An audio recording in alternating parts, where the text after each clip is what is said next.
Oke, terima kasih kesempatan yang telah diberikan kepada saya. Perkenalkan, nama saya Syukur Haryaman Kelambanua dari kelas MA 5 ruang 12 mata pelajaran Bahasa Indonesia.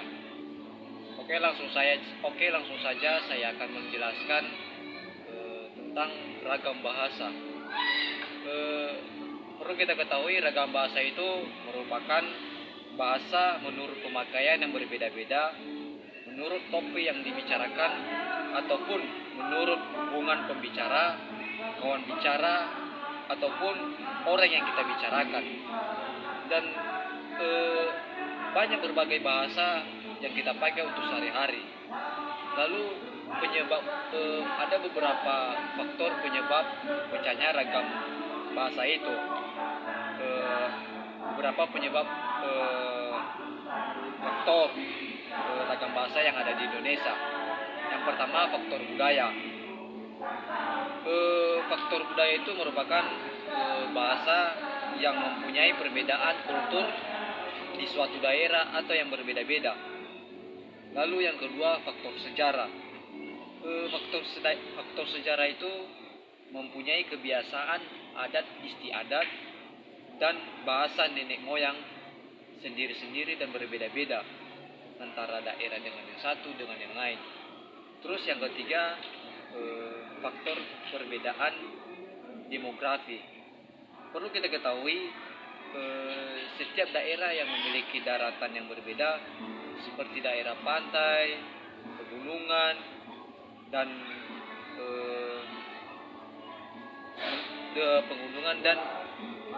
memiliki bahasa intonasi yang berbeda atau volume suara yang kuat atau rendah. Selain faktor ragam bahasa itu terjadi karena perkembangan zaman dan disertai juga dengan cara logat bahasanya sendiri gitu.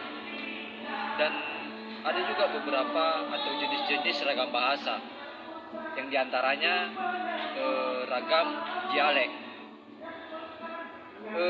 Ragam dialek itu biasanya dipakai oleh para bangsawan untuk mereka berbicara dengan yang satu dengan yang lain.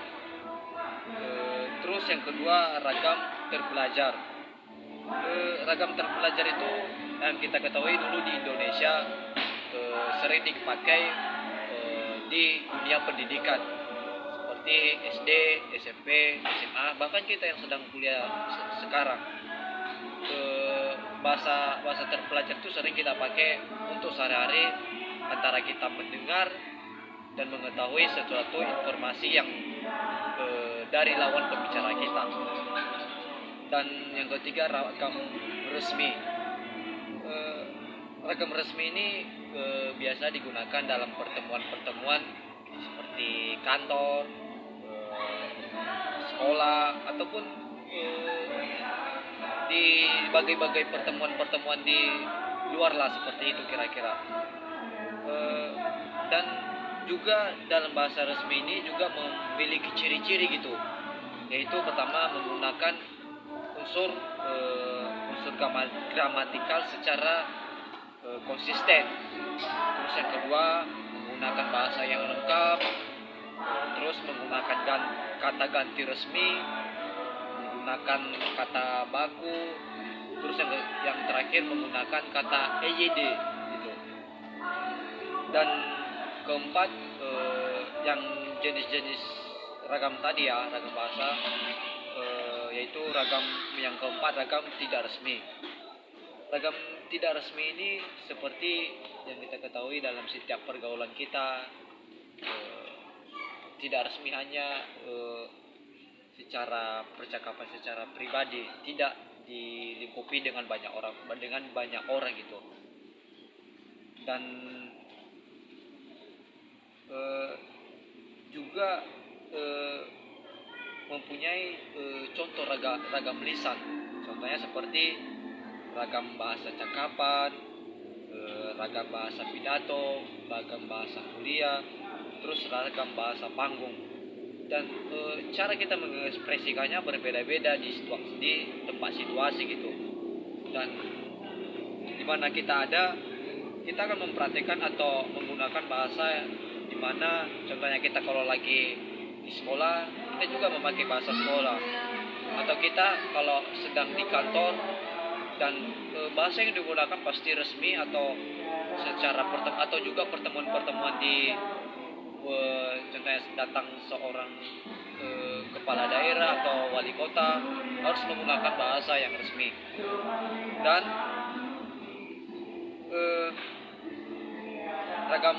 ragam tulis, ragam bahasa tulis ini juga dihasilkan dengan memanfaatkan tulisan dengan huruf unsur dasarnya. Contohnya bahasa teknis, bahasa undang-undang, bahasa catatan, dan bahasa surat-surat. Dan yang ketiga dan yang selanjutnya, ragam bahasa dilihat dari topik pembicaraan. Ragam bahasa ini atau ragam topik pembicaraan ini bisa dilihat dari ada beberapa bagian faktor. Yang pertama, ragam sosial. Ragam sosial ini bahasa yang sebagian normanya atau kaidahnya didasarkan atas kesepakatan bersama lingkungan sosial dan dalam lingkungan masyarakat tersebut atau dalam daerah setempat gitu. Terus ragam yang kedua, ragam fungsional. Ragam fungsional ini bahasa yang dikaitkan dengan profesi, lembaga, lingkungan, atau kegiatan tertentu lainnya. Dan yang ketiga, ragam jurnalistik. Ragam jurnalistik ini bahasa yang digunakan oleh dunia persuratan atau bagian media kabar, atau yang sering dibilang dengan melalui koran, radio, atau televisi. Yang keempat, ragam sastra. Ragam sastra memiliki subjektif, lentur, terus bahasanya bisa dipakai secara yang dipakai secara emosi atau perasaan, atau juga melalui pikiran atau khayalan kita dengan peristiwa atau yang sedang terjadi gitu. Terus yang kelima, ragam bahasa dan politik. Ragam politik dan hukum. Sekali lagi ragam politik dan hukum. Ragam politik dan hukum ini biasanya dipakai dalam oleh penguasa dalam rangka menata kehidupan masyarakat, atau bisa dibilang undang-undang atau lembaga yang mengatur lingkungan masyarakat. Intinya Indonesia itu kalau dibilang Indonesia itu tidak terlalu memperhatikan ciri khas bahasa Indonesia dan strukturnya. Hal ini disebabkan dengan berkembangnya zaman, terus bahasa yang digunakan juga semakin zaman dan semakin ada logatnya yang berbeda-beda, lebih malah ditingkatkan cara untuk mereka berbahasa. Berarti boleh kita simpulkan ragam bahasa itu bisa disimpulkan bahasa yang disampaikan secara berbeda-beda dengan gaya atau bahasa masing-masing ketika kita berada di suatu daerah, tempat, atau lingkungan masing-masing. Demikian penjelasan singkat dari saya. Jikalau ada tutur kata atau kesalahan dalam cara pengucapan dalam penjelasan saya dalam ragam bahasa tersebut, saya mohon maaf. Demikian penjelasan saya. Sekian dan terima kasih. Yahoo, shalom.